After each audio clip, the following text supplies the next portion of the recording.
From what story was the movie Silver Bullet adapted from? What was the werewolf movie competition scene looking like in the 1980s when Silver Bullet was released? What did it take to make the famous werewolf dream sequence where a whole congregation of churchgoers started transforming into werewolves? These and more questions will be answered on Bat Look Cinema, the podcast. Marty. I'm very sorry about this, Marty. I don't know if you believe that or not, but it's true. I would never willingly hurt a child. You should have let me alone, Marty. I can't kill myself. Our religion teaches that suicide is the greatest sin a man or a woman can commit. Stella was going to commit suicide, and if she had done so, she would be burning in hell right now. By killing her, I took her physical life, but I saved her life eternal. You see how all things serve the will and the mind of God. You see, you meddling little shit. You're going to have a terrible accident, Marty. You're going to fall into the river. Hello, friends. My name is Zoe. It's spelled Z-O or Z to the O for those of you outside of the U.S. Welcome back. This is the 199th episode of Backlook Cinema, the podcast, where we take a look back at the movies of yesteryear, especially the movies of the latter half of the last millennium. If you like what you're about to hear, then tell your family, tell your friends about Backlook Cinema, but maybe stay away from the priest of the local church because you never know. I want to talk about a movie called Stephen King's Silver Bullet. The silver bullet signifies two things. It's the primary ammo used by the Lone Ranger, a character that I thoroughly enjoyed as a kid, and it's the primary weakness of werewolves. I remember watching Stephen King's Silver Bullet as a child and remember loving it. The drama, the tension, the copious amounts of werewolf violence. I watched it at someone's home on VHS. I definitely did not see this in theaters. Will it hold up? Let's find out. So let's talk about Stephen King's Silver Bullet from 1985 in the opening credits. Red, or Uncle Red as he's affectionately known by his beloved niece and nephew, has had it up to here with his one and only nephew in particular, Marty. Marty told Uncle Red something that he said he couldn't tell anyone else, that he thinks that the murders that's been happening around their small town was the work of a werewolf. Red believes that Marty is definitely imagining things. It's one thing to deal with an incomprehensible murder spree in Tarker's Mills, but it's an entirely different thing to suggest that these killings were the work of a supernatural creature. Marty's persistence nags at Red, though, and the evidence that have leaked out have been disturbing. The bodies weren't stabbed or shot. They've been torn apart. The murders seem to be happening during the full moon. Considering everything that's going on, Red supposed that it wouldn't hurt to take his niece and nephew's silver jewelry and make a .45 caliber bullet out of it. This movie was released October 11th, 1985, produced by Dino De Laurentiis Company, Famous Films Production, and International Film Corporation. It grossed over $12 million in the US and Canada on a reported budget of $7 million. And unfortunately, that's not particularly good. If we adjust these figures and account for inflation, then if the movie was made today, the gross would have been over $47 million, and the budget would have been $27 million. And that's not even double. That's like barely more than his production budget. And I think that, this movie would generally be considered a flop. And it's sad to hear about that because I didn't think that it was a flop. I thought it was, well, I just know that I liked the movie. I saw it at home and I didn't have any concept of whether a movie might be a hit or a movie was popular. I just know that I liked it. So I'm not aware of the popular conception or how other people felt about the film, but I'm just surprised reading about it now that it was a flop.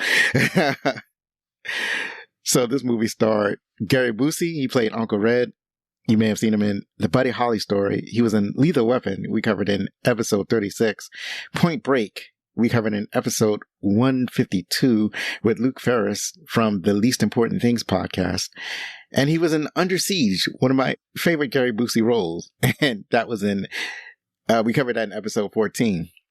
And perhaps infamously, he's in The Ginger Dead Man. I hear that he's absolutely crazy in the Gingerbread Man movies or Ginger Dead Man movies. I don't know. It's not something that I'm going to see. Up next is Everett McGill. He plays Reverend Lowe. It's funny because Reverend Gill has that face that's recognizable, but it's not so recognizable that I'm struggling to figure out who he is. But as it turns out, I've seen him in a lot of movies. He's been in The Straight Story, Heartbreak Ridge, Quest for Fire, Dune, that we covered in episode 139. And when I think about it, it's like, oh yeah, he was in Dune. And he was also in a movie called Brubaker. Corey Haim played Marty Coleslaw. And sadly, he passed away in 2008. And I had forgotten all about that. It's kind of shocking to see sometimes. You may have seen him in The Lost Boys, License to Drive, or Lucas.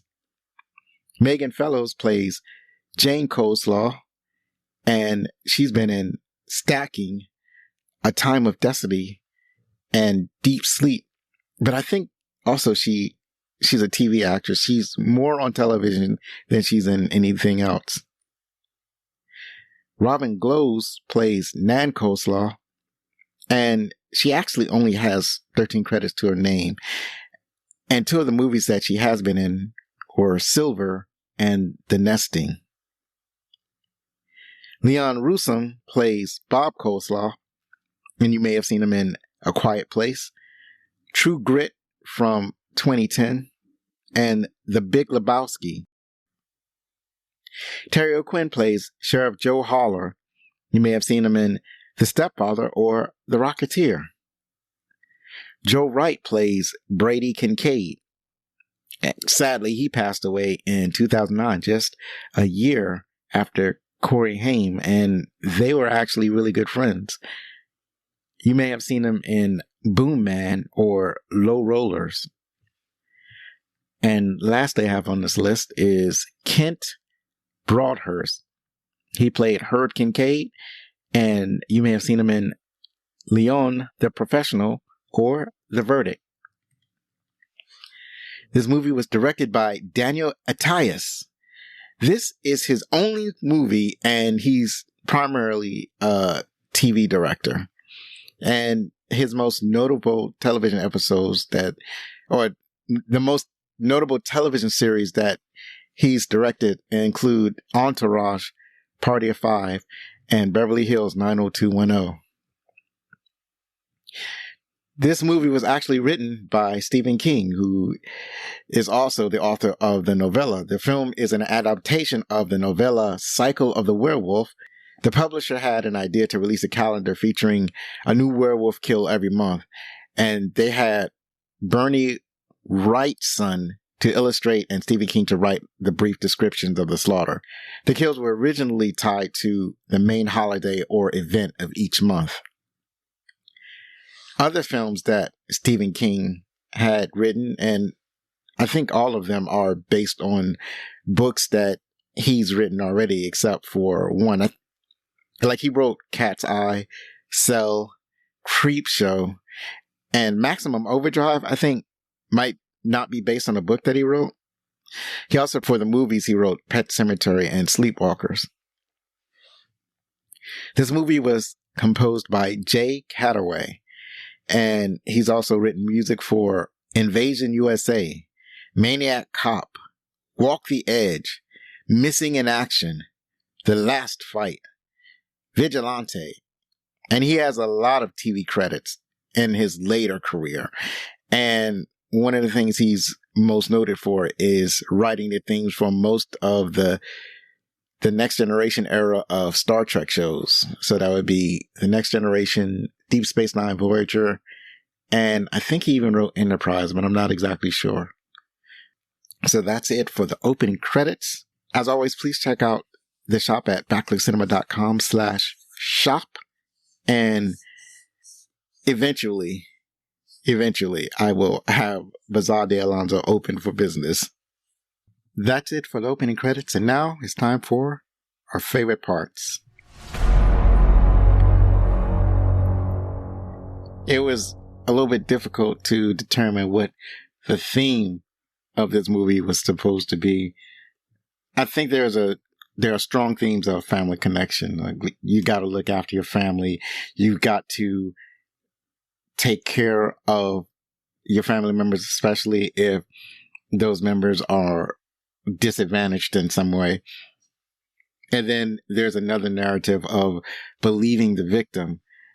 I don't know if there was like a strong, like, public outcry for believing victims when I was growing up in the 1980s, at least not the way it is nowadays.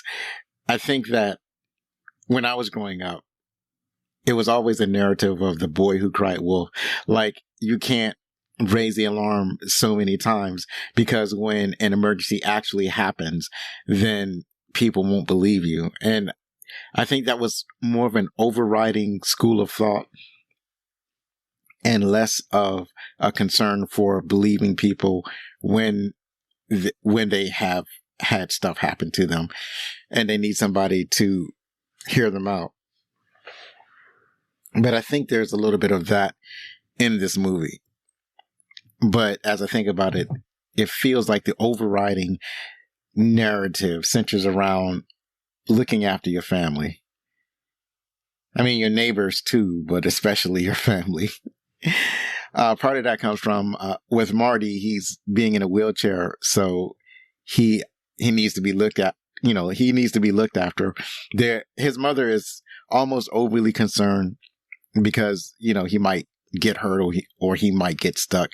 Or if he's in a motorized wheelchair, as he often is, it might run out of gas and he'll need somebody to push him to where he needs to go.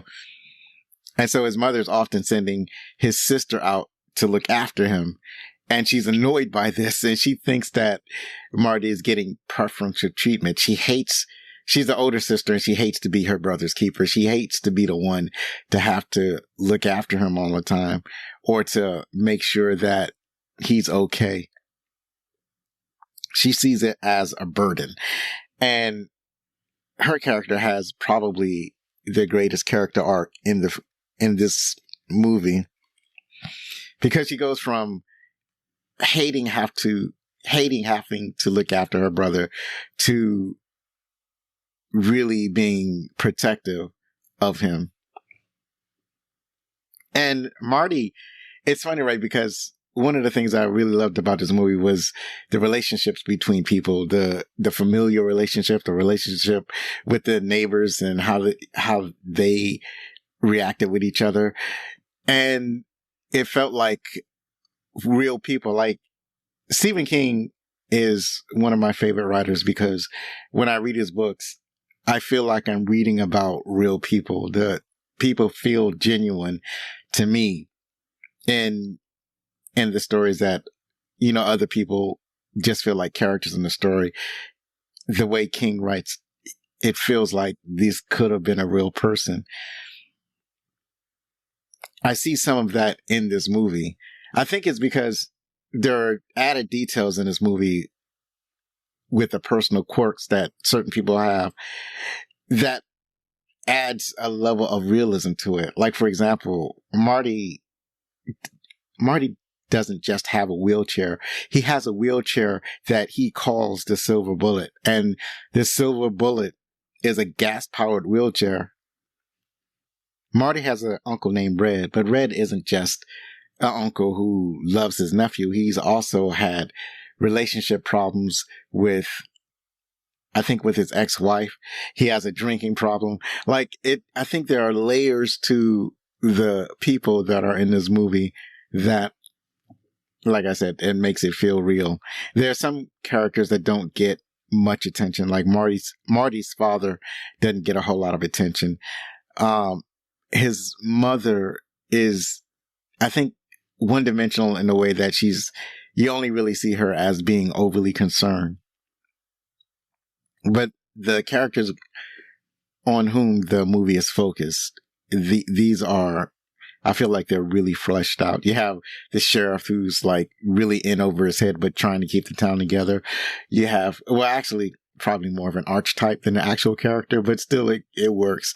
You have the archetype of the type of people who like to rowdy up trouble, and the rebel rousers. And as the situation in the town gets worse, then the rebel rousers, they start to engage in acts of civil disobedience. And the strongest relationship is between Marty and his sister and their relationship with Red. And I think that worked out really well. The other thing that I really loved about this movie were the werewolf kills. Looking back on it, it's like these kills are really tame, especially compared to nowadays, but even compared to movies of that era. And I think maybe this movie was aimed toward younger audiences. And I ate it up. I absolutely loved it because I was at the right age for this movie. It was definitely bloodier than something like Gremlins or Raiders of the Lost Ark, but maybe not quite as gory as something like A Nightmare on Elm Street or Friday the 13th or anything like that. There are definitely some, action-packed attacks that it's funny the way this movie is constructed. Is like you would have like a dramatic scene, then you have a werewolf attack, and then you would have another series of dramatic scenery, and then you would have a werewolf attack. It was not for me. It was like a drum beat, I think. It's a drum beat that's punctuated with werewolf attacks, and the attacks were creative, and sometimes they were funny. They were just and thrilling. They always seem to be thrilling to me. So the kills in this movie, that's another one of my favorite parts. The movie actually opens with a major kill. In this first kill, you don't actually see the werewolf, but you hear all of the werewolf noises, and there's a head that goes sailing off this drunk man's body. So that's the first one you see. And then there's a narrator that's telling you, and this is where it all begins. It begins with this particular murder. At the time, the townspeople didn't consider it a murder because the drunk man was on a railroad track. So they just assumed that a train ran over him and severed his head. But then the other attacks were more gruesome, and there were break-ins, there were people killed in all sorts of weird manners. So by the time the second murder came around, they knew full well that there was a murderer about, but they didn't know what it was. So like I mentioned, I really love the relationship with Marty and his sister. And like one of the things that happened is that Marty is out playing with his best friend, and they're at a park or something, some kind of function that's going on. And Jamie is sent to find her brother in a park somewhere. And she finds him basically kind of just sitting in his wheelchair by a tree. And his best friend is in the tree, and they play a prank on Jane that causes Jane to fall into a mud puddle. And this, she's in her new dress. She's in a mud puddle. Obviously, she's upset. Marty tries to apologize, but she didn't want to look after him anyway. And now she's even more upset with her younger brother for allowing his friend to play a prank on her. But later on that night, he tries to apologize. He gives her money so that, she had ripped her pantyhose at the same time. So that night he went and he gave her some money so that she can replace her pantyhose. So it's little touches like that in the movie that, I don't know, I found endearing.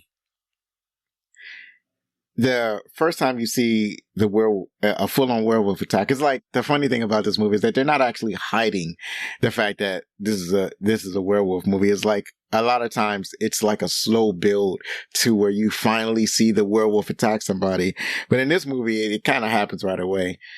So you get glimpses of the werewolf in this second attack. The werewolf attacks a pregnant woman. And actually what happened was that the woman she had an affair with this dude. And you can kind of see them having an argument when they're at the fair, and she got pregnant and the dude doesn't want to have anything to do with it. And so she's in her house and she's thinking about suicide. Next thing you know, a werewolf shows up and murders her. This is a werewolf that doesn't like eat its prey, nor is it trying to take over or protect a territory. He's just, the werewolf just enjoys killing. It's really, it would seem to be no rhyme or reason for it other than that it's a cursed monster that wants to kill. Another one of my favorite things is Gary Busey, of course. He's real fun in this movie. He's not the Buseyest that he could possibly be, but his style and his charm is one of the things that makes this movie a real treat. The first time you see him and Marty playing poker, and they're using baseball cards where they're betting with baseball cards. So they're using baseball cards as currency. And then after that part, you see Gary Busey, and the woman who plays his sister is Robin Groves, and how they have like a contentious relationship as brother and sister, because Robin she doesn't want Gary or Uncle Red having too much influence over Marty. She thinks that Marty is vulnerable, and she sees Red as too much of a rebel, too much of the type of person that could get Marty in trouble. So she doesn't want him to have too much influence. Like he's like drinking beer, and she doesn't want Red drinking beer in front of Marty. She doesn't want Marty to become a drunk like his uncle. And so that's a fun relationship to explore. And the next werewolf attack. Well, Marty has this girlfriend, and her name is Tammy.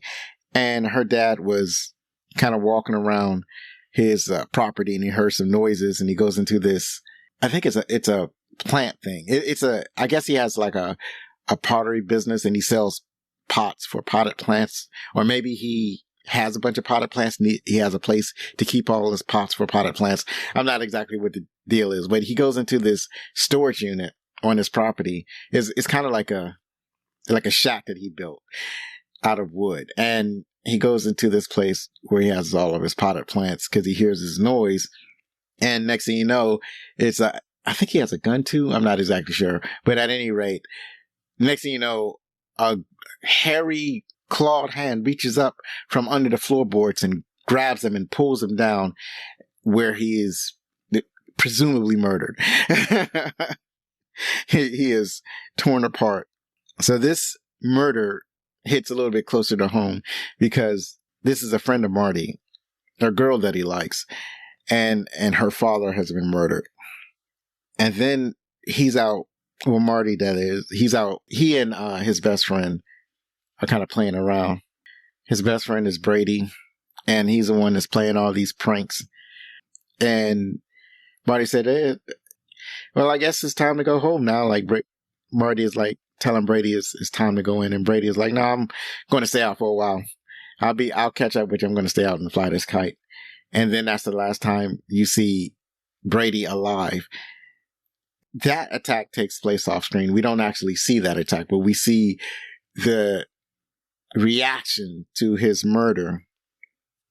And the reaction is his father, Kent, actually the sheriff finds him first, and he's trying to, I guess he notified Kent, and then Kent goes to the scene, and the sheriff is trying to keep Kent from going to the scene, but the sheriff is shook. Like he's a sheriff of a small town. This is like, I guess by his reckoning, maybe the second murder. You know, he's looking at, well, actually the third murder, and he's looking at the remains of a child, and it's like he doesn't even have the strength to stop Kent from going up to the murder scene. And obviously Kent is going to have a breakdown. And so this almost serves as a catalyst for the villagers to eventually form a posse to find the murderer, to somebody who's viciously killing men, women, and now children. At Brady's funeral, it's a small church. You have a lot of the townspeople there. And the priest is giving, doing the service for the funeral. And then when you see the priest, you're like, oh, that's the werewolf. It's like they didn't even have to really tell you. And he's not really giving any real indications that he is the werewolf. It's just that he looks like he's definitely the werewolf. It almost like they gave it away with the casting. It wasn't like a dawdling old priest or like a naive looking kid priest. It was right at the age, and he has just the right look. When you look at him, it's like, oh, that's the werewolf, because you already know you're dealing with a werewolf movie. So when you see this guy, it's like, that is the guy. I guess Everett McGill definitely gives off that I'm a werewolf look, because that's the vibe that you get when you see him. Because you're dealing, somebody in that town has to be the werewolf. And it's like when you go through all of the people, it's like it would have been surprised if it were Kent, who was, Kent Broadhurst, who was a werewolf and he killed his own son. It would have been a surprise because he seemed so mild-mannered. But it wasn't him. It was the priest, and he knew it right away when you saw him. It would have been great in this movie if they were misleading you into thinking that it was the priest, and then it turned out to be anybody else. But it was exactly who you thought it was. I mean, I was amused by the fact that I could figure out right away who the werewolf was. So this lynch mob, they form up. They're going to find this murderer. So one night they all get together. They're going to find this murderer. One of the things I did not like about this movie is that these killings are taking place once a month, and they're taking place during the full moon. What bothers me is that there is no sense of time passage, because it's like, it just seems like they are showing the murders and they're showing these dramatic moments, but I don't really get a sense of when these murders happened. Like, I didn't realize that these murders were taking place once a month until like kind of later on in the movie. I think it was a little bit obvious when they were talking about certain seasonal changes, but I think that the passage of time was much too subtle. I think it should have been more forthright in when these murders are happening. The movie was based on a calendar where every month was a killing, and the killing was themed after what that month is generally known for. Like in February is known for Valentine's Day, and March is kind of known for, I don't know, I know it's March Madness, but isn't that St. Patrick's Day also? I'm not exactly sure. And April is kind of known for the beginning of spring. And so people start putting flowers out. It's like every month got something going on where they could have played with that theme in this movie a little bit, but they didn't. I guess they wanted to be more subtle, but I think that it's too subtle. At any rate, one of the townsfolk, he gets the town together. They're going to gather around, and they're gonna find this dude that's killing people. They're gathered at a local bar. The sheriff, Joe Haller, he goes to the bar, and he's trying to get the townspeople to break up. It's like, we're the sheriff department. We're going to handle it. We don't need you going out there and causing trouble or forming a lynch mob. But then Kent shows up, And Kent talks about how he felt when he discovered his son's body and how he felt at the funeral, and that he feels that the lynch mob is necessary. And so everybody goes and they form teams to go and look for the murderer. And the sheriff is kind of just stuck. Like he can't really do anything because it's not like he can stop a whole town. And so the town folks, they focus on one particular group of town people that are going through this foggy area, so they can't really see the ground. And then one of them feels like there's something there. And then the werewolf attacks. And one of the people that the werewolf attacks is this barkeeper. This barkeeper keeps a baseball bat with the words "Peacemaker" scrawled on it. And so at first the barkeeper is beating something on the ground with his Peacemaker bat. And next thing you know, the tables turn and you see a hairy claw with the Peacemaker bat in its hand and it's beating something or someone with the Peacemaker bat. And it's the werewolf, and the werewolf killed several people in that lynch mob. And so now there has to be this mass funeral because a mass attack, you can't even really call it a mass shooting, a mass mauling has occurred. You think the next scene is fun because you think that you're seeing this funeral, like you think you're seeing the preacher having the funeral for like 4 people that have been murdered by the werewolf. But then what actually starts to happen is that the people start turning into werewolves. They start howling, they start growling, they're turning into werewolves.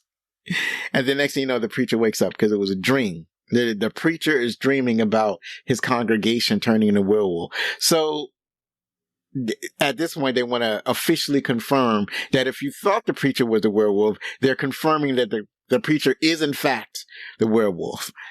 This dream sequence was fun. And apparently the mechanic of having the werewolf character dreaming about werewolves, or either dreaming about himself being a werewolf or dreaming about other people being werewolves, that's kind of a trope in werewolf movies. Speaking of relationships, there was a quote that Marty had. He was frustrated with his sister, and he says, Jamie walking around with new outfits, showing off her tits, acting like ain't no one had tits before her. I love that. I love that that sibling rivalry that's peeking through. That's almost like another theme of this movie. There's also almost like a side gimmick or a side character, and that's the silver bullet. So Marty's always rolling around in his motorized silver bullet, and then he goes to his uncle's house one day, and his uncle had built him a new and improved silver bullet. So this silver bullet is almost a motorcycle. It's kind of like a trike. So it's a motorcycle with 3 wheels, a motorized trike. It's got way more horsepower than his previous or his original silver bullet. And this one can go at highway speeds. Like he gets on the silver bullet and he's passing cars on the roads in his little town. It got some get up and go. This comes in handy later on in the movie. So later on, Red gives Marty fireworks. And this was after, this is when I realized that these murders were taken once a month, because at one point they were at a fair. They didn't say what month it was, but at one point they was at a fair, and I think they were supposed to watch fireworks, but for some reason they couldn't. I think because of all the murders that had been happening, that they had canceled the fair. So Marty was upset that they didn't go to the fair. And then later on, Red brings Marty some fireworks in secret. He didn't want his parents to know. He didn't want his sister to know that he was bringing his nephew some fireworks. And he said, I'm going to give you these. I want you to have fun with these, but stay near the house. Don't go out. Stay near the house. Because at this point, they know that there's a murderer running around town, viciously killing folks. So Red wants Marty to be safe. But Marty's hard-headed, so he goes. He drives his silver bullet to the lake instead of staying near the house, and that's where he wants to shoot off the fireworks. And when Red gives Marty the fireworks, he had mentioned that he's going to give Marty fireworks in September so he can enjoy the fireworks in September that he was supposed to have in July. So when he said that, we know that several months has passed and these murders are happening once a month. And no one actually made the connection between the time of night or the phase of the moon and when the murder or when the various murders happen. So Marty is at this lake and he's having fun. He's shooting off fireworks. And next thing you know, you see the werewolf. The werewolf is watching him. And then the werewolf makes a decision to attack. So he starts to approach Marty. And Marty has this one last firework. It's the biggest firework that his uncle gave him. And he aims the rocket at the werewolf and shoots him in the eye. And then he tries to get away. He's having trouble starting his silver bullet, but he's able to start it and drive away from the lake. And he's driving as fast as he can go. The thing would probably go 45 miles per hour. It's like he got away from the werewolf and went to his house. And after that, he's trying to tell his Uncle Red about the werewolf attack. I don't know if he tells Red first or if he tells his sister first. I think he tells his sister first. But that Marty defending himself against the werewolf, that's definitely one of my favorite parts. He shot the werewolf in the eye with the rocket. That's nice. And so, no, he tells his sister, I remember now. So he tells his sister. And so his sister finds it hard to believe, but she decides to humor her brother. So she has this thing where she goes and collects cans to be recycled. So she's looking around town. She's looking at anybody who she can see to see if there's somebody with one eye, like if there's somebody with an eye patch. And she's looking around at everybody. And there's nobody with an eye patch. And she's starting to think that Marty was messing with her. And then she gets to the church where she turns in all of the cans and bottles that she collected. And the preacher says hi to her, or the priest says hi to her, but she doesn't really see him because he has his back to her. And then she goes in the garage and she starts offloading her cans and she's looking around. And then she noticed that, like in plain sight, there is the peacemaker bat that the murdered barkeep had. And so what is the preacher doing with the bat of a murdered barkeeper? Her hackles go way up and she's starting to understand that Marty may be telling her the truth. And next thing you know, the preacher is right behind her. And she turns around to look and he's wearing an eye patch. And now she's terrified. He keeps asking her if she needed help or if she needs anything. And she gets real nervous and crazy and she gets out of there. She's able to get away from him. And then after she gets away, she and Marty start a campaign of harassing the preacher or the priest. Like, they're sending him notes like, we know who you are. We know what you are. We're going to tell everybody or whatever. So they're harassing the Reverend. Eventually, Jane and Marty try to convince Red, their beloved uncle, to help them with this werewolf situation. But obviously, Red does not believe that werewolves are real. And he's convinced that they're just seeing things. And then Marty is out and about one day. He's riding on the silver bullet. Because the silver bullet is so fast, he's actually on the street. And next thing you know, the Reverend sees him. And then the Reverend starts to, the Reverend is in his car. And the Reverend starts to follow him. And then the Reverend starts to harass him with his car and chasing him. And Marty's trying to get away. But obviously, Marty's wheelchair can only go so fast. And at first he thinks he loses the Reverend. And he goes into a condemned covered bridge. And he goes in there and then his wheelchair gets stuck. And the Reverend discovers him. And earlier I gave a speech that the Reverend gave, talking to Marty. And one of the things that the Reverend says is, I would never intentionally children, but he murdered Marty's best friend. And then he was trying to murder Marty. And neither Marty's best friend, Brady, or Marty did anything to the Reverend. And then the other thing the Reverend did was he gave an excuse. Well, I killed this one woman because she was going to commit suicide. See, so I'm trying to save her soul. But then it doesn't account for all the other people who killed. It doesn't account for the drunk that he killed in the beginning of the movie. It doesn't account for the man that was in his storage unit walking around among his pots. He didn't seem to do anything. I mean, he was a cantankerous dude, but he hadn't done anything that warranted killing, even a mercy killing. Like he hadn't done anything. Like I said, the kids didn't do anything. It's wild that the Reverend would come up with this justification.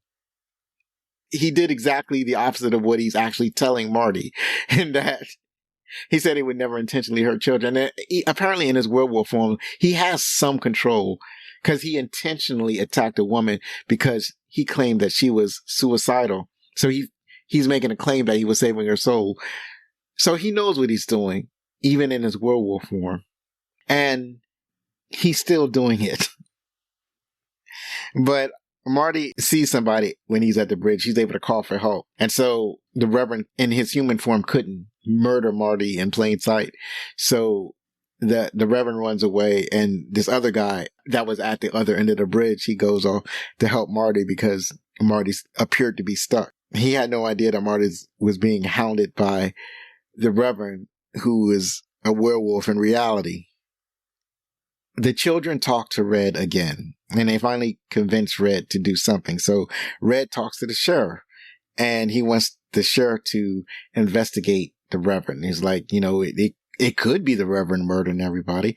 Like I don't think he tells the sheriff that the Reverend is a werewolf, but he's saying that the Reverend is harassing the kids and the Reverend needs to be investigated. And one of the things that convinced Red was that he saw this impact points on the silver bullet, and the impact on the silver bullet had car paint from the same color car as the Reverend drove. So it was that convinced him that at least the part where Marty was saying that the Reverend attacked him is true. And that's why he goes to the sheriff. Not necessarily because of what the kids said, but there was some evidence to back it up. So the sheriff agrees to go and investigate, goes to the church at night for some reason to try to, I guess, gather some evidence. And then he runs into the Reverend, and the Reverend wolfs out and kills Sheriff Joe.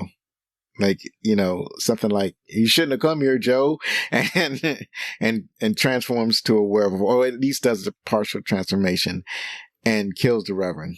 That's probably one of the more exciting werewolf attacks.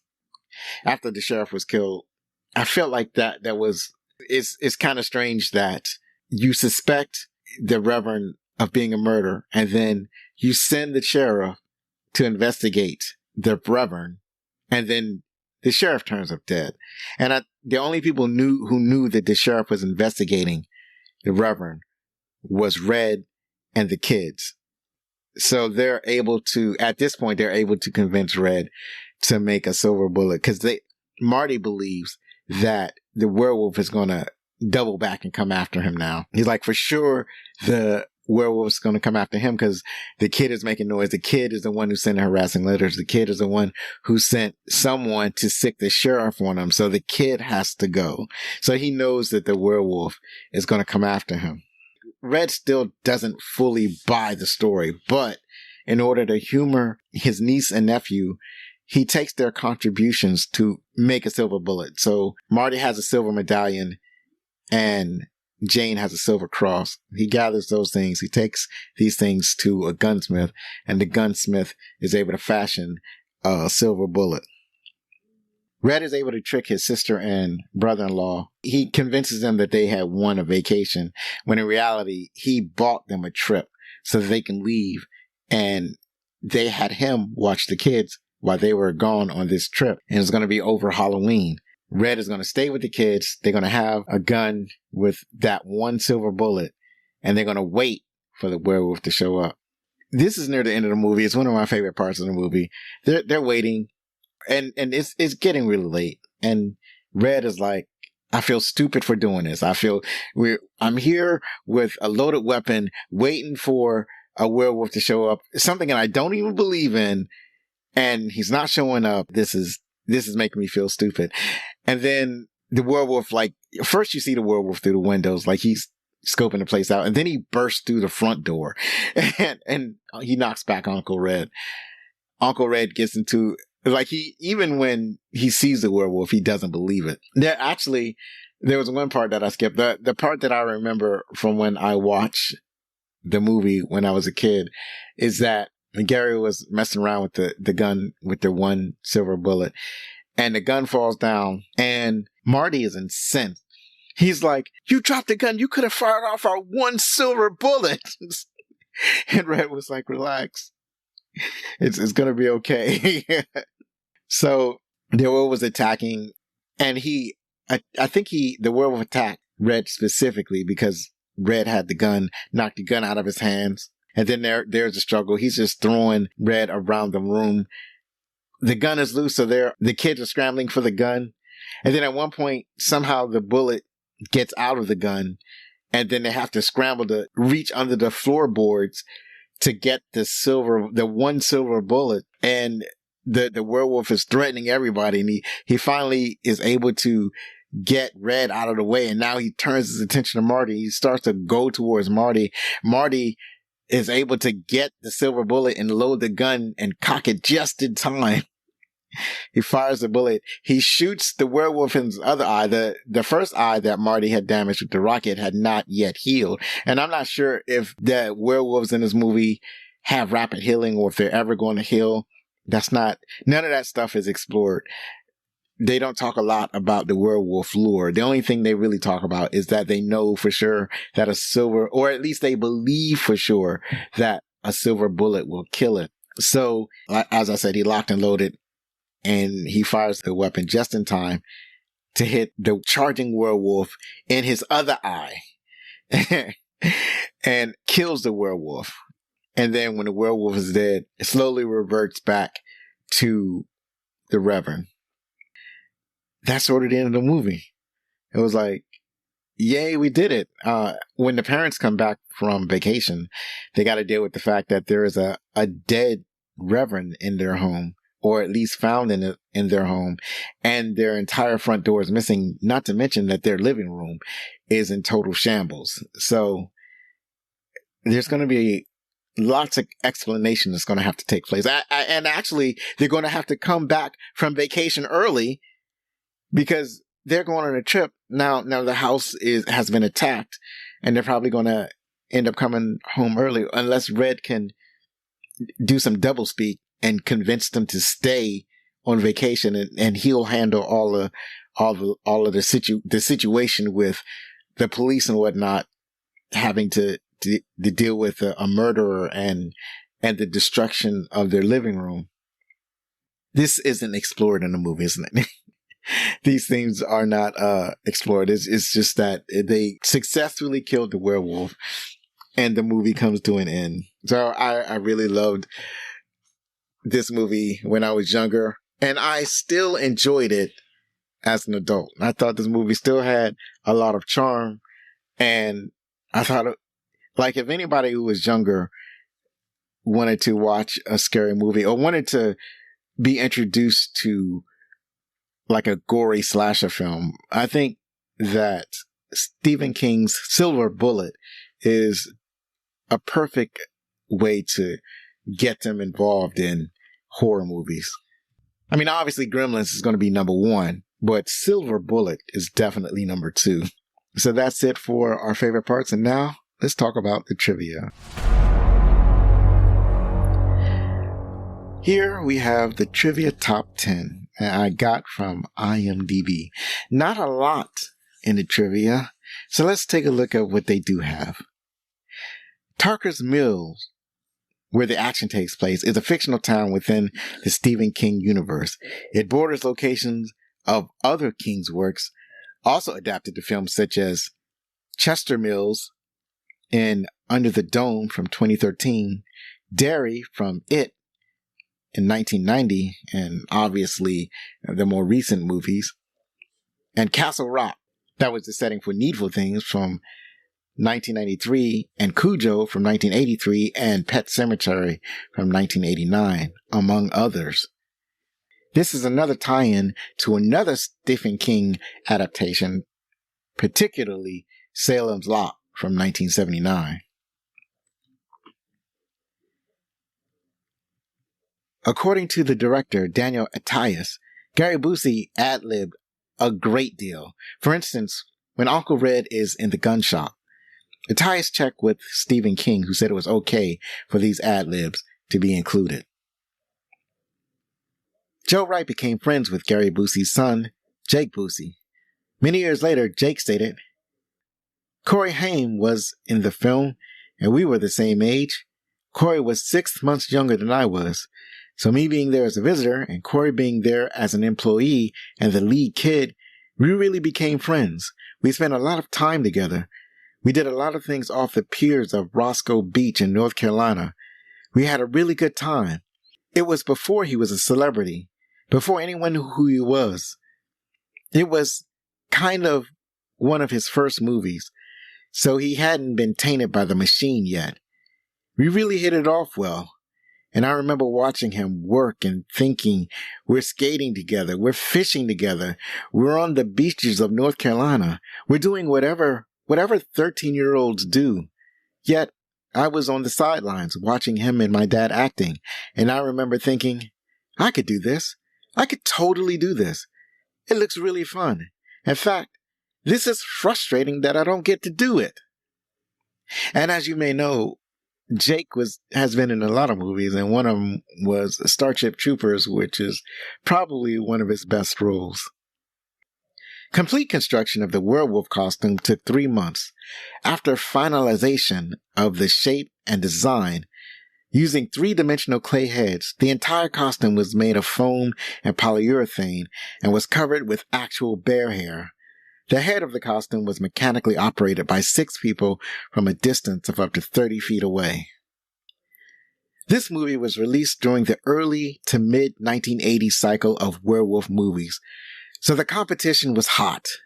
The other movies being Wolfen from 1981, The Howling from 1981, and American Werewolf in London from 1981, Full Moon High from 1981, The Company of Wolves from 1984, The Howling 2, Your Sister's a Werewolf from 1985, Teen Wolf 2 from 1987, and The Howling 3 from 1987. So there were a lot of werewolf movies during that decade, and a buttload in the first year, in 1981, maybe not the first year, but the second year of the 1980s. I didn't realize there were so many werewolf movies during that time. Joe Wright, who plays Brady, and the other Corey Feldman, appeared in several films together and were close friends off-screen as well. Feldman appeared in Stand By Me 1986 the following year, which was also based on a Stephen King story. Huzzah! The Reverend's werewolf dream sequence utilized a total of 70 extras that were divided up into 4 groups with various levels of makeup and costume. These range from approximately 10 principal actors used for close-up and action shots, having the most refined looks, while the remainders were just made to appear menacing and fill up the rest of the church to give it a full house appearance. Stephen King asked that the werewolf be plain and hard to see, in contrast with the hulking monsters seen in other werewolf films and books in the early to mid-1980s, with the end result being a creature which looked more like a black bear than anything else, and did not really have any identifying characteristics. After seeing Carlo Rambaldi's design, per King's request, producer Dino De Laurentiis was very unhappy and demanded a change, which both King and Rambaldi refused. When pressured to either cancel the film or accept the design, De Laurentiis relented and allowed filming to continue with Rambaldi's werewolf suit. A modern dance actor was hired to perform the stunts inside the suit, but De Laurentiis was also unhappy with his performance and demanded a change. As a result, Everett McGill, who played Reverend Lester Lowe in human form, wound up acting out most of the scenes in a werewolf suit and was credited with a dual role. Marty and Jane's giving of their silver medallion and cross to their uncle to get them made into a silver bullet is a subtle reference to the story of the beast of Gévaudan, probably the most famous werewolf story in history, and the origin of the silver bullet myth. In the story, a werewolf rampaged through the French countryside for 3 years in or near a town called Gévaudan. According to the story, after the beast killed the wife and child of a local hunter by the name of Jean Chastel, he had his cross, a family heirloom, made into a silver bullet and made the local priest bless it 3 times. Because of its popularity, this story has found its way into many works of fiction regarding werewolves. And interestingly, I had covered this on episode 109. It was based off the movie Brotherhood of the Wolf, or I should say the movie Brotherhood of the Wolf was based off of this story. However, in the accounts that I've read of the story, the townspeople didn't identify the creature as a werewolf. They would just say it was a beast or giant wolf. But in the stories that I've read anyway, they didn't really call it a werewolf. And I remember in the story, the king had hired like a master hunter to hunt down his wolf. And then they had killed a beast that they claimed was a wolf and put it on display, I guess in France, in Paris. And it seems that the beast that was on display was just a taxidermy monstrosity. Like it was a taxidermy fiction that was made to make people believe that this was the actual creature that was killing all of these people. But according to IMDb, it's a werewolf story, but I'm not completely convinced. The last bit of trivia is this. Interestingly, the priest here would be automatically excommunicated from the church, not for being a murderous werewolf, but because he told someone about the confession of a suicidal woman. Canon 983.1 holds that the sacramental seal is inviolable, and a priest who breaks it by revealing anything said during a confession has, quote, nefas, end quote, a Latin word that is so bad, so nefarious, that it cannot be really translated into English. Lowe betrayed her confession. If she had revealed her suicide plans outside of confession, the priest would have been free to contact a doctor or the police to have her institutionalized. And that is the last bit of trivia. One bit of trivia that I was trying to find was trivia on the silver bullet motorized wheelchair. I really wanted to find out, like, who built it, what was the deal with that wheelchair, but I couldn't find any trivia on it. And maybe I should have looked harder. But I wanted to find out if it was like a real vehicle or if it was like just movie magic making it look like it was really a motorized wheelchair. I guess I will remain, this question will remain unanswered for me anyway. If you know, give me a link, write a letter. I'm at fanmail@backlickcinema.com and write me a note. Let me know if you find anything about the silver bullet. That's it for the trivia. And now we're going to find out what the critics thought.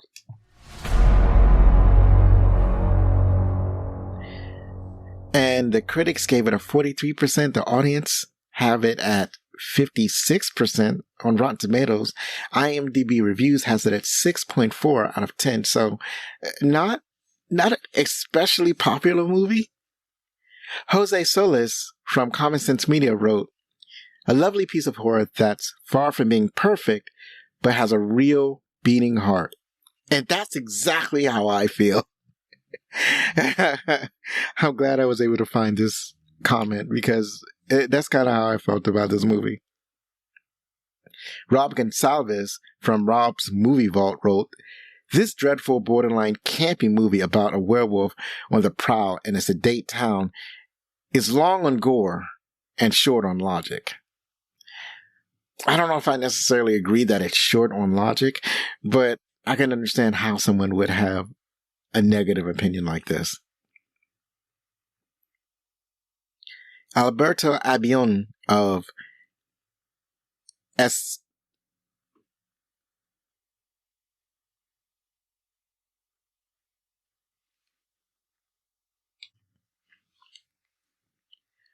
Alberto Albuin of Espinoff wrote, "The relationship that the boy has with his uncle, who is brought to life by a funny Gary Busey, is one of the best things in the film, underlying the difference between the adult and adolescent world." And I agree. I endorse this comment. And Scott Weinberg from DVDTalk.com wrote, "A horror flick for the young fans who aren't quite prepared for the really scary stuff." This was marked as a Rotten Tomato, but this is accurate. I agree with this statement. Finally, Stephen King's Silver Bullet is, as of this recording, available on Pluto TV and AMC+. Please join me next time when I celebrate my 200th episode with a very special movie and a couple of very special guests. I'm finally ready to talk about my all-time favorite movie, Star Wars. And the host is one of my favorite podcasts, The Black Guy Who Tips, Rod and Karen. You can follow us on Blue Sky, Threads, TikTok, Instagram, and sometimes Twitter. Please contact us with any questions, comments, or suggestions at fanmail@backlookcinema.com. Please rate and review on your favorite podcast app. And if you're listening on YouTube, please like or subscribe or leave a comment below. I'd love to hear from you. One last time, if you like this show, then please help us grow by spreading the word about Backlook Cinema, the podcast. Believe me, it matters. I've been Zoe Richardson. Be safe, share a movie from yesterday with your family, hug your loved ones, and if you're going to be anything, be outstanding.